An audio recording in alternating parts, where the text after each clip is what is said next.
It's an absolute pleasure to welcome here today Emmanuelle Le Pichon-Vorstman from Toronto University, who is visiting Estonia to share her research on multilingual education and language-friendly schooling. Welcome.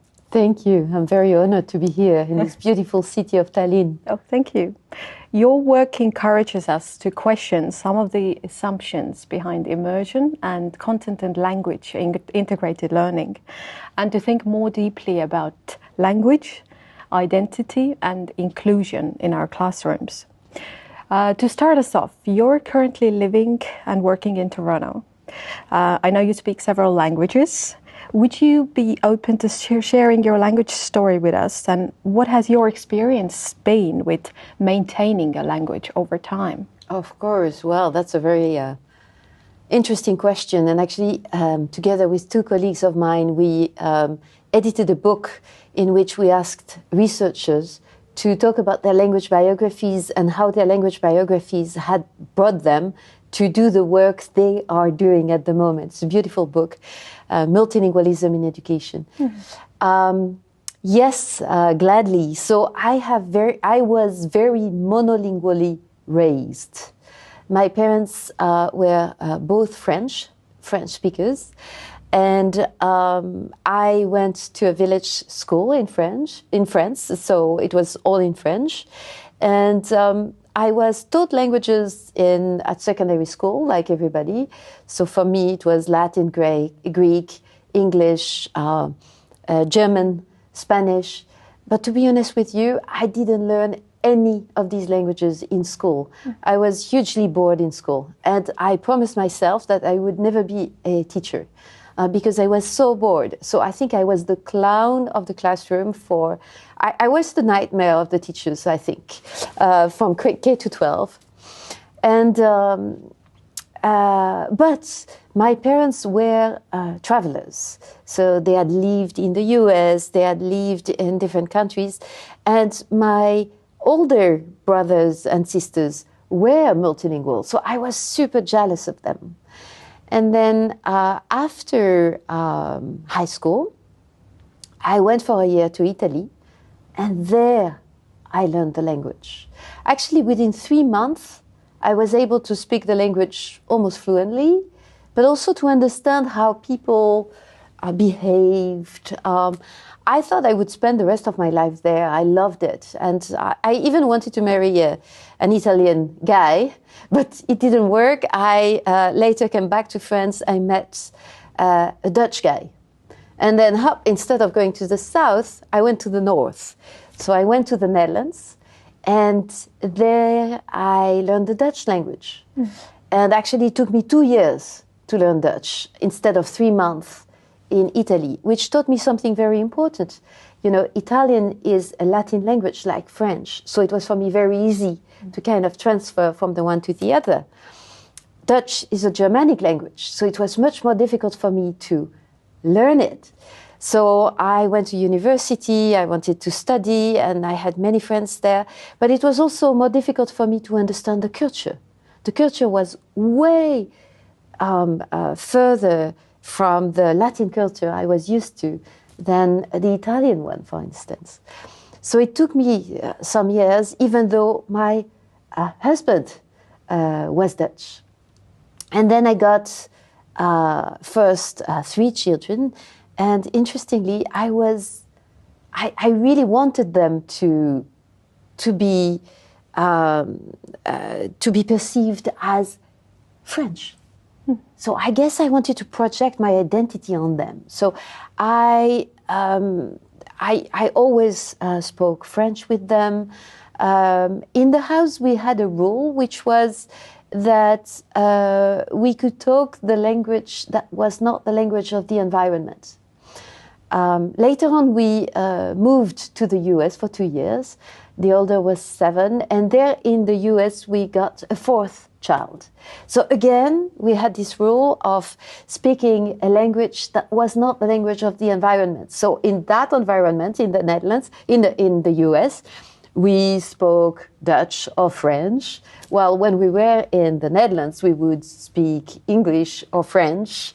And when we were in France, we would speak Dutch or English. So it was very funny for the children because it became a kind of a game, right?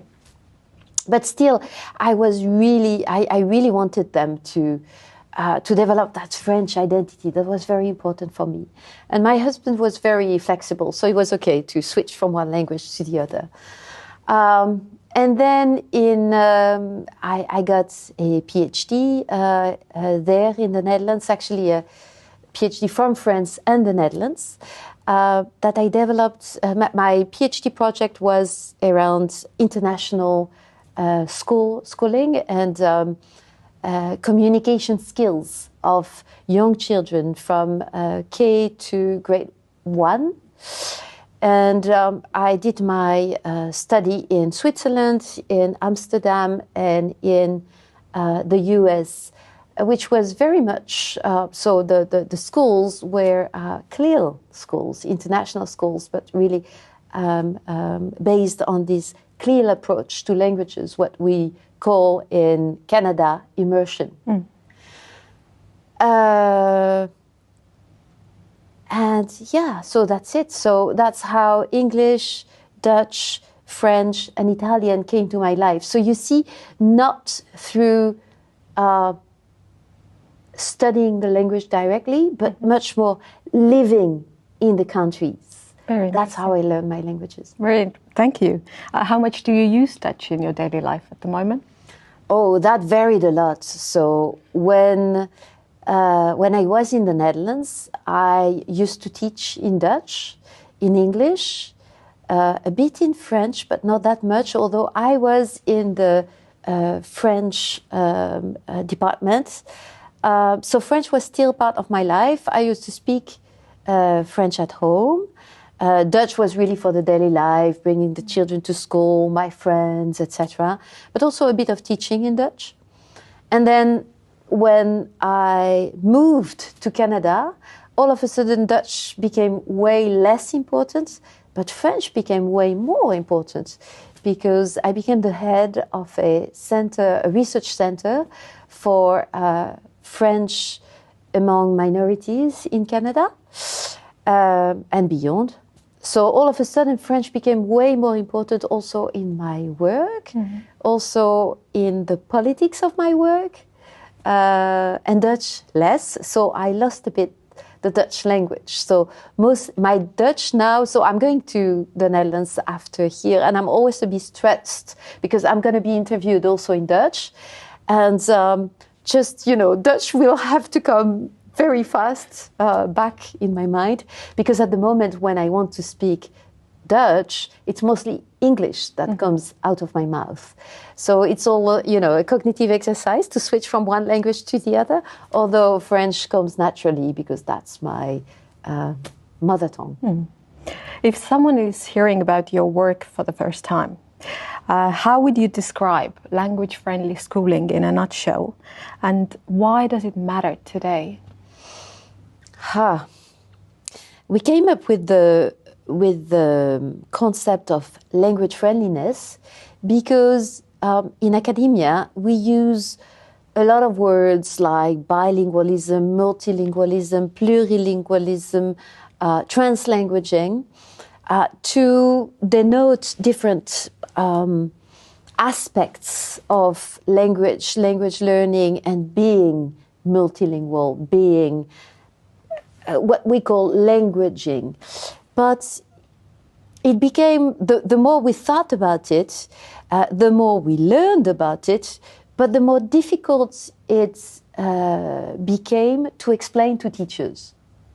Teachers were lost, which I understand because we are going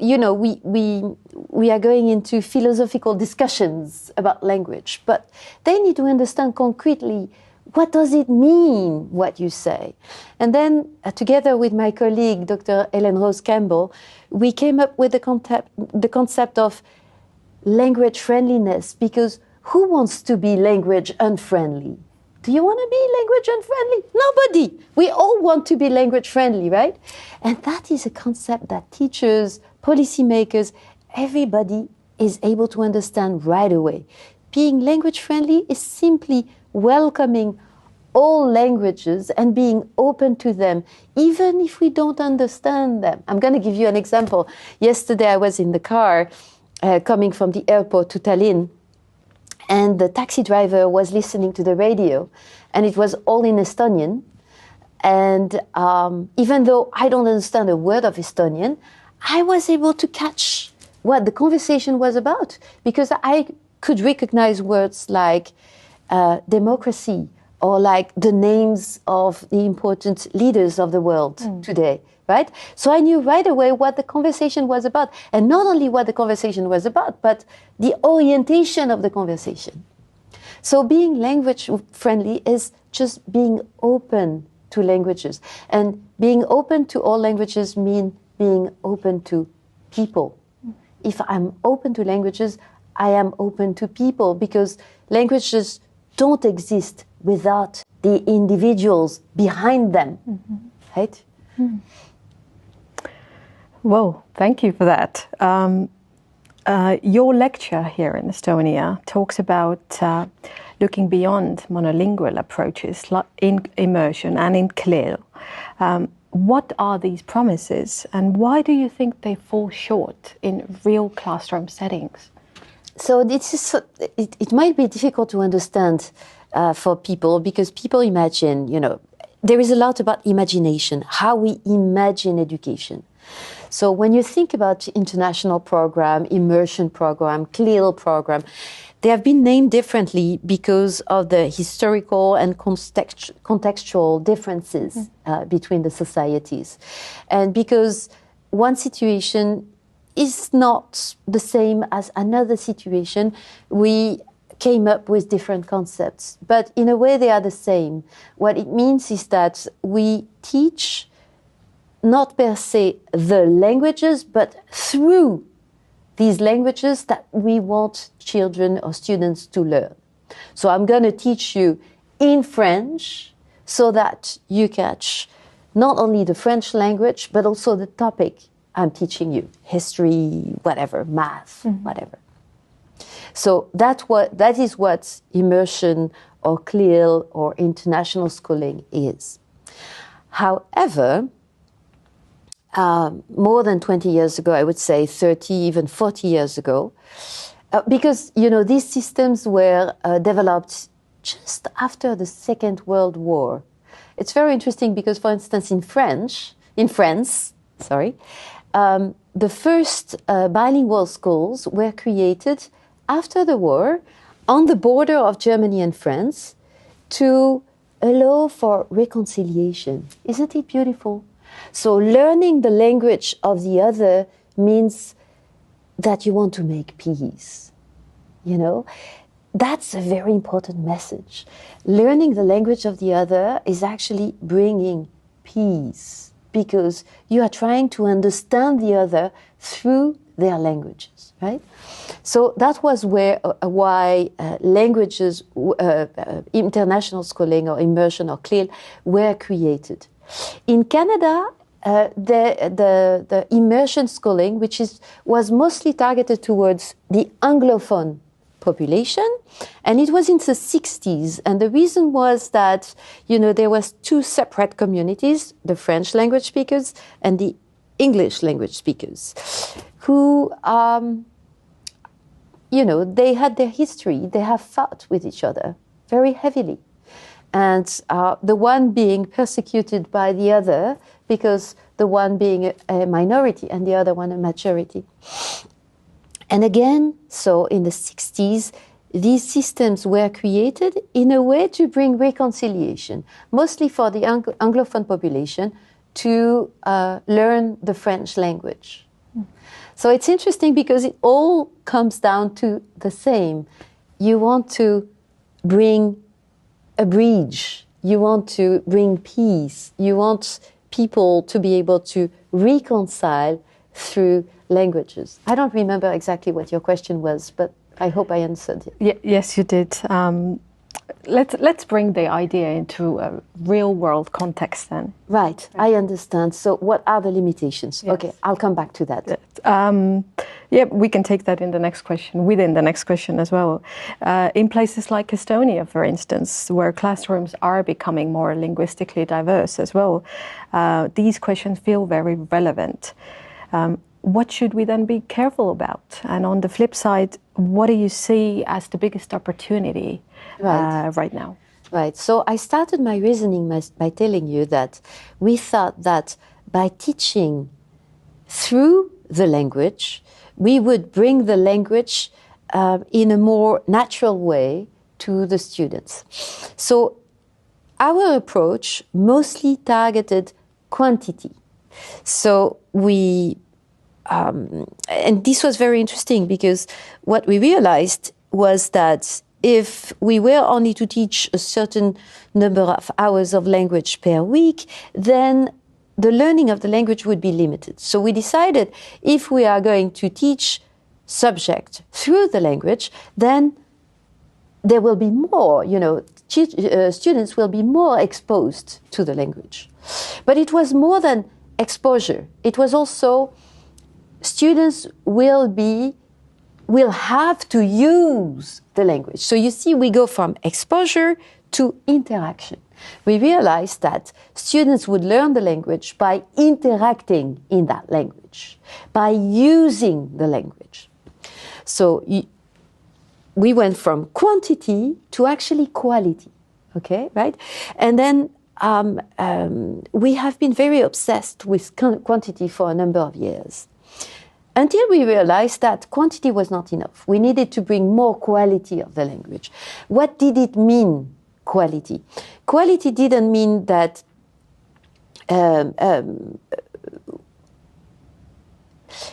quality actually meant that it was not about quantity only, but it was more about how much you allow students to invest by themselves in the language. And not only how much, but how deep, right? So to understand more about, for instance, the morphology of the language, to understand more about the pragmatic of the language, to reflect more about the syntactic. So those are all difficult word, like about the structure of the language, about how the language is formed, but giving them more opportunity to go deeper into the language. So this was all good. But then came the diversity, like you said. There is a very interesting article from in the 90s, we started to realize, oh, wow, but our systems have been created for quite homogeneous populations, for students who came all from the same background, all spoke the same language. So for instance, you were talking about my experience. In my primary school, there was only one migrant family, and that family came from Portugal at the time, right? And they were really, now when I think about it, they were really not included the way I would like to see it now. So, but now this is not the classroom. If you come to Toronto, you will be surprised. Students come from all over the world, and they come with their own language, with their own perception of the world, with their all what we call in our academic language, funds of knowledge, which means not only culture. When we think of culture, we think of food, we think of history, but we don't think about the experiences that one makes when going from one situation to the other, when being at home. So for instance, you can be raised in Canada, but in a very different culture, with a very different experience. My children felt that they never fit anywhere because they were, they have some French culture, some Dutch culture, and then from the countries we raised across. And that's the history of most of the students now in Canada. So all of a sudden, we had a system that supported the English language, but the English language adding French to it, but the English language was not the mother tongue anymore of the students. So we had students who were favored by the system because their mother tongue was supported by the immersion system, by the CLEAR system, English. And then we added to it French. Here it might be other languages, but you can transfer to your own situation. But those students coming from a different household, so with a different mother tongue, were not supported in their own language. They were actually exposed, they were learning through two languages that were not their home language. So the question came, what do we do for them? And how are they supported? Are they supported? Do they have the same chances as any other child, as the children coming with their mother tongue being supported by the system? So we started to think, no, they are not. And actually their results were not as good as the ones whose language was supported by the system. So we started to think differently. What should we do for them? What can we do in education for them? And this is difficult for teachers because they don't speak these languages. You know, teachers, so for instance, in international schooling, we ask teachers who would speak through French to be French speakers, teachers who would speak through English to be English speakers.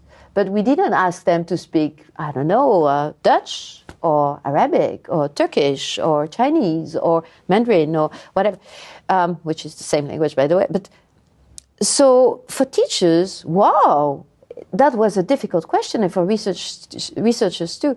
So what is it, in short, what is it that we can do to support these students too, to bring an education that would be more equitable? And what happens when the promise of immersion meets real life, real student trajectories? It's different. Exactly. It changes. So the way you, if you say, okay, within that system, within that very rigid system, because in these classes there are usually system of reward. So students would be rewarded, for instance, if they would speak the target language regularly in the classroom. But they would even be punished for not speaking the target language in the classroom. So this was a system that would kind of bring in a hierarchy of languages. Tell the kids, those languages are important, but your own is not. Your own language doesn't matter, right? And so this is very complicated because, in a way, we would tell not only the children but even their families. And you know, you always want to learn the language of the rich. The reason why you want to learn a language, it's because very often it's because it's going to bring wealth to your family. Right? We all want to be rich, right? We all want to be able, or at least to live reasonably. So we are going to learn those languages that we think are going to bring wealth to our life, right? And then when you tell those, with this system, implicitly, when you tell, okay, you are going to, the promise is that you are going to learn French and English, and those languages are going to bring wealth to your family because your children are going to get a good job with these languages. It is true, but partly true. Why is it partly true? Because, in fact, to excel in these languages, and we know that now, one has to develop a very strong identity and sense of oneself, so well-being in a way. So here I'm bringing you to kind of another concept, which is, what do you need to be able to learn optimally? And to learn optimally, you need to feel accepted. You need to feel like you are valued. But to feel that you are valued, you need to be accepted with entirely, right? Which means with your languages, your culture, your funds of knowledge. And that has very strong implication for education. A big theme in your work is identity. What does it look like when a student really feels their language and that their language and identity are really valued? And how much does this affect learning outcomes? Wow. What does it look like and how much it affects learning outcomes? There is it's not only me. I build on very famous researchers who preceded me and who actually did of this bunch of very important research a long time ago. 30 years ago, sometimes 40 years ago. So for instance, I build a lot on the work of Jim Cummins, Professor Jim Cummins, with whom I still work very closely, and who discovered, it was really a discovery at the time, and spoke very famously about the separation of languages, the solitude of these languages within these immersion or systems very eloquently already in the 80s.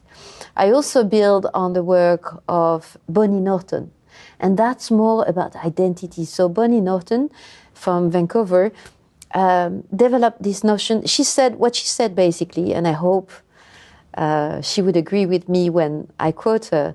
She said, you know, we all talk of motivation in education. But motivation is a biased concept because we would say, oh, these kids are not motivated. But in fact, we create a situation at school that doesn't allow them to invest in their education. And so she said, we should replace the concept of motivation by the concept of investment. So how much space do we make for students to invest into learning? So in fact, this is very important because what both these researchers said, Cummins and Norton, is we should stop blaming the students or even their parents. Very often you heard, oh, it's because their parents are not speaking the language at home or whatever. For our failure, we should change the system because the problem is systemic, is how we teach, what we teach. And here again, we shouldn't blame the teachers because the teachers, they just teach the way we tell them to teach, right? So we should change the way we teach and create space for investment. So how does it look like? Well, in our language-friendly schools, it looks like first, being welcomed in your own language. So if you come into a language-friendly school, you will see most of them have at the entrance something that will tell you that they are language-friendly. So for instance, in one of the schools I'm thinking of, many actually, but they have created a tree of languages. So there is a trunk, right? And branches, many branches, and on the branches, the students have pasted leaves, and on each leaf, so each of the students had a leaf, and on each leaf, they have written welcome in their own language, right? And when you come into these schools, right away you feel welcome, because chances that you are going to be welcomed in your own language. So it starts by making languages, a diversity of languages, particularly the languages of the community, right, visible. So in language-friendly school, when we talk about the school, we don't talk about, very often teachers say, my classroom. We don't talk about the classroom. We talk about the whole community, the students, the teachers, the parents, the staff, right? The staff is a very important part of the community. The janitor. And it's interesting because the community, if you think about it that way, you will realize that the community changes every year because every year the pool of students is different. So every year you will have to reassess who is my community? What is my community this year, right? And change this tree of welcome, right? Add languages. True, and every year they have to think how they can involve parents, new parents, more meaningfully. Exactly. So it is a continuous process, a never-ending process, a never-ending with efforts that always need to be renewed, right? From the teachers, from the community, from the whole group. Interesting. In your work, you also argue that it's not just adding new approaches in a school setting, in a classroom setting, but also rethinking something more fundamental, meaning it's about rethinking the curriculum itself. What does that really mean in practice, and how is inclusion actually implemented within that? That is very interesting. So the most compelling example is history. When history is taught I'm not a specialist of history, but when history is taught in the different countries, it's taught from the perspective of the community that defined the identity of the country at a certain point, right? And so I remember my oldest coming very upset back from school and even crying because at primary school, because the teacher had said, and the book said, that the French were very bad people. Because, of course, it was about, the Napoleonian troops coming to the Netherlands and during ravage or destructing everything, etc. And even more, the story of wars between the Netherlands and France is not only the Napoleonian, but goes back earlier in time. So she was very upset, but then she would go to France, and then her grandfather would say, "Okay, wait. Let me put that straight, right? And tell the history from the other side, right? What it was for the French and with the Dutch, and all of a sudden the Dutch not being so holy anymore."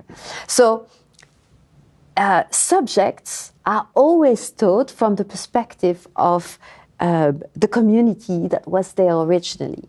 Except that what we just said, right? What we just said in this interview is that the community now is not the community that was originally, making the history of the country. The community is now much more diverse. And they come with a history. They come with funds of knowledge, experiences. They come with references. And now I'm not only talking about the children, I'm talking about the parents, the grandparents. See, my own father played a very important role in the life of my children, in a way, not telling them, okay, that's the true history, but teaching them, okay, there are different ways of looking at history, different perspectives, right? So always take it with a grain of salt and learn to see from different perspectives and decide for yourself. That's what we call critical education in a way, right? To learn, to teach students how to reflect upon what is taught and decide for themselves. That's the education to citizenship, right? And so addressing the curriculum is exactly that. Is, okay, look at the curriculum that is actually, that you are supposed to teach, that you have to teach, not supposed, you have to teach that curriculum, and see how you can bring this critical perspective based on the experiences of your students. Because by telling them that's wrong, you won't reach anything. You will get a crying child going very upset to their parents and telling them, look at what I've been taught in school. That's and I won't use the words I wanted to use because I don't know who is going to listen. But it's going to upset the child and actually encourage the students to kind of or choose for whatever is taught and go against their parents' beliefs or perspectives, or choose for another perspective and get against what is taught in school. So that's not citizenship education, right? What you want the children to think about it, to decide for themselves, to bring them to be responsible citizens. And for that, you need very consciously to bring their own perspective, right? And it doesn't matter in which topic. So to give you an example, my own research has revolved around STEM education. STEM meaning science, technology, engineering, and mathematics education. Although I was a very bad math student. And in math, it's so interesting because also in math, the way we present it is very culturally oriented. We think, no, math is universal. It's not.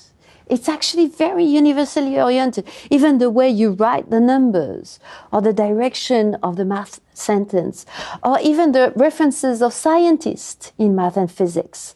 They are very different if you are in India, if you are in the Middle East, or if you are in China, or if you are in France, or I suspect in Estonia too, right?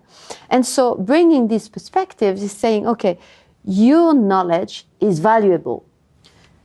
I, as a teacher, have learned to do it differently. The curriculum here, which brings this knowledge, also teach you to bring it differently. But the way you do it is also valuable. So let's compare. Let's see. And let's try to bridge both systems instead of hiding it, erasing it even. Right? So that's exactly what rethinking curriculum should be. So it doesn't mean erasing curriculum, not at all. It means to bring this knowledge in order to encourage critical thinking. Right? Because sometimes we define knowledge and success even differently. As teachers as well. Exactly. But it's so important to bring them in order to come up with, critical thinkers, the citizens of today and the politicians of tomorrow, right? Exactly. Very interesting. So if we bring this back to the people who are in classrooms every day, and for teachers listening to this or watching this later on, it can sometimes feel overwhelming. Mm-hmm. What's one small or a few small realistic steps towards becoming more language friendly in their everyday work? Okay. It's very difficult for teachers because teachers, usually when they ask a question, they have the answer. When a teacher asks a question, they have the answer. You smile because you were a teacher yourself. So a very small step which is actually a huge step, is accepting that you can ask questions to which you don't have the answer. But your students do, or their parents do. And so accepting that the parents or your students become your partners in education. So you are not the one through which all the knowledge should come, but the parents are too, the community is too, the kids are too. They bring their knowledge, and together you are going to co-create knowledge, bring new knowledge, and you'll have children who are going to be trilingual, but not only trilingual, but able to switch from one to the other and to create those bridges we were talking about at the beginning. More concretely, in the Language Friendly School, we have a couple of rules. First of all, you don't punish or reward children, because rewarding is, in a way, again, bringing this hierarchy of languages for speaking another language than the desired language. All languages are welcome. What you can do is explain to the children. I'm going to give you an example. When I got my fourth child, yes, I have 4 children, I know. Wonderful. We were living in the Netherlands, first in the US, then in the Netherlands. And then my kids, when they would come back from school, they would speak Dutch. And so they would also speak Dutch to the youngest one. And so the youngest one would be, in fact, much more growing up in a Dutch-speaking environment than her brothers and sisters would have. So this was not good. So I brought the children together. And they were very young at the time, and they were 9, 8, and 7 or something like that. And I told them, it's not fair. What you are doing is not fair, because you had the opportunity to learn the French language with me when you were young.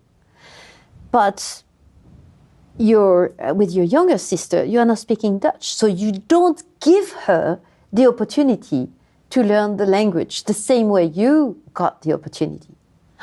And they were like, oh, that's true. And then I told them, you know what? Instead, you can help me. We are all going to speak French so that she will understand that she has to respond, she has to answer in French, and then it will come more naturally. And they understood, and from that very moment, they entirely switched. So I did not punish them.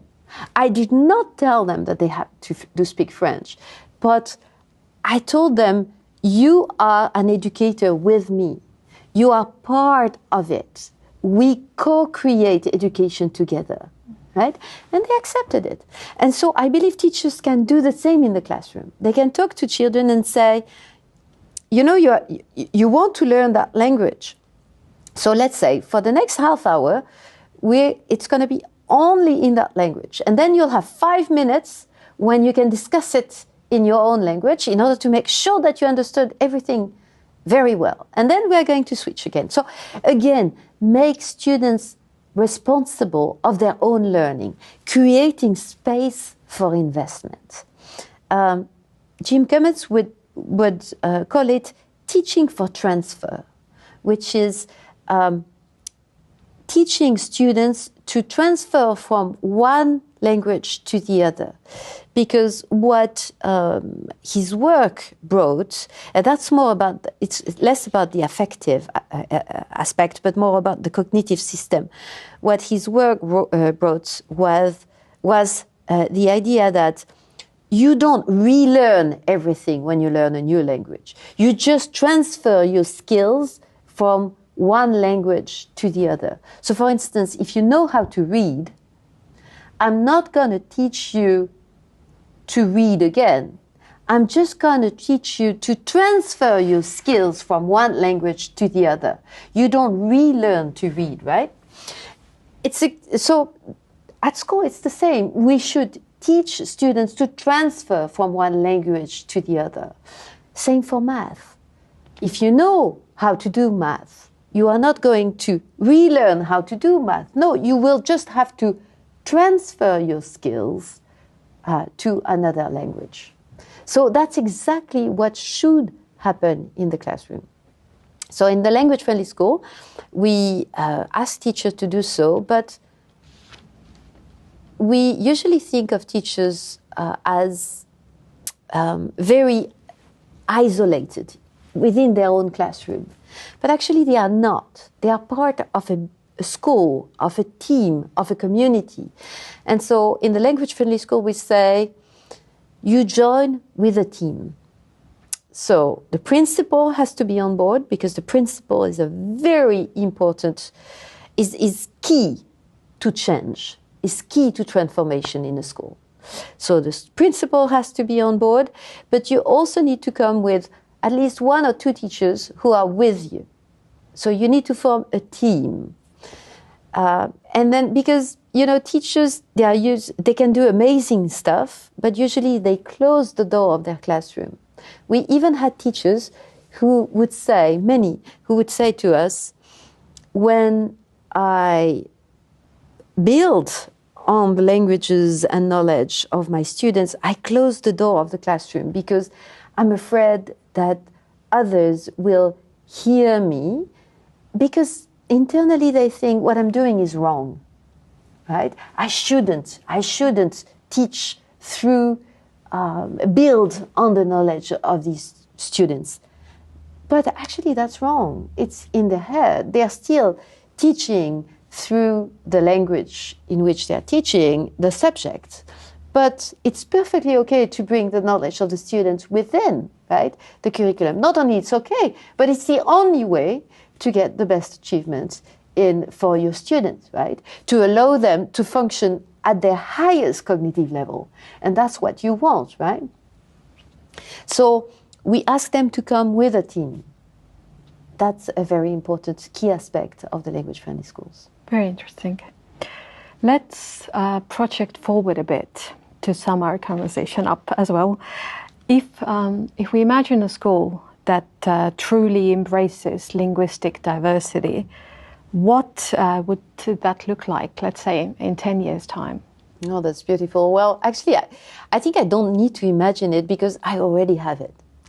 There is one beautiful school, one of the first ones that started with us. There are many more because we have 70 schools with us around the world. But that started with us in 2020, which is called Silver Creek. It's a grade 1 to 5. It's in the suburb of Toronto. It's a public school, very diverse, within a very diverse neighborhood. And it's a principal who had worked in the past with Jim Cummins and who wanted to continue to instill that into this school, and who came to us and said, we want to become language friendly.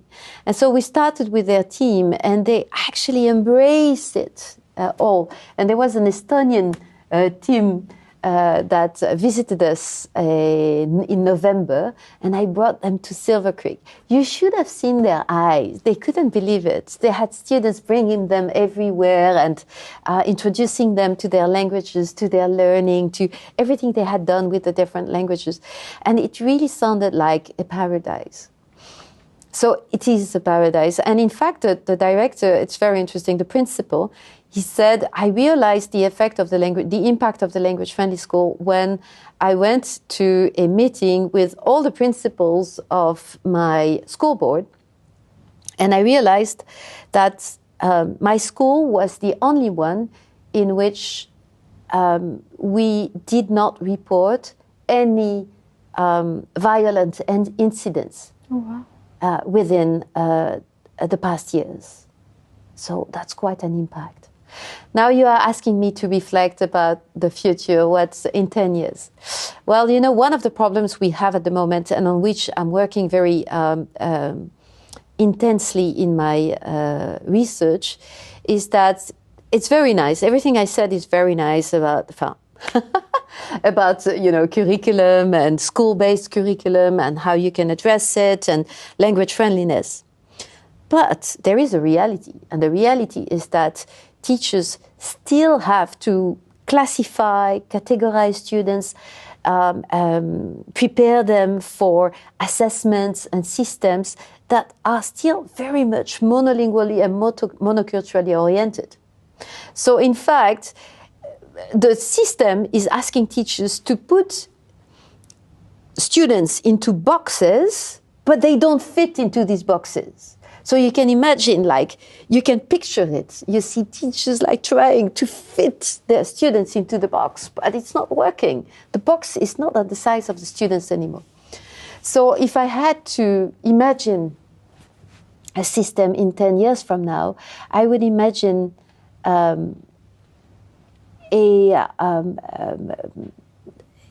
system being rethought entirely with categories that would allow for more diversity. Just going to give you an example. I'm working very intensively with a company that is called Binogi. Binogi is a company that makes multilingual resources for learning. And their approach has always been to bring the languages of the migrant populations. So all of the resources, the educational resources, are translated into Dari, Pashto, all of these languages that you would, Tigrinya, normally you won't see in education. I remember once the reaction of students when they saw it, they said, "Oh, Tigrinya! Even in my country, there are no resources in Tigrinya." So can you imagine? They were like, all happy. And so what we are working on at the moment, we have reproduced, in a way, the assessment that students have to pass at the end of grade 6 and grade 9 in math, but with the possibility of translations and with also dictionaries embedded into the assessment. And so to help them get into the language of math in English, but transferring from, back and forth between English and their own language. And so in a way, I believe that we are rethinking the curriculum, making a curriculum that is open to the knowledge, the languages, and the culture of the current student population of our system. Fabulous. Thank you for that insight. What I'm taking from this conversation is that inclusion isn't just about adding languages into the classrooms. It's about rethinking the whole system of what we value, whose voices are heard, and how learning happens. Thank you so much for sharing your insights and for this inspiring conversation. And really, thank you. And I hope you enjoy your time here in Estonia. Thank you so much. Oh, yes. Thank you. That's for sure. Thank you.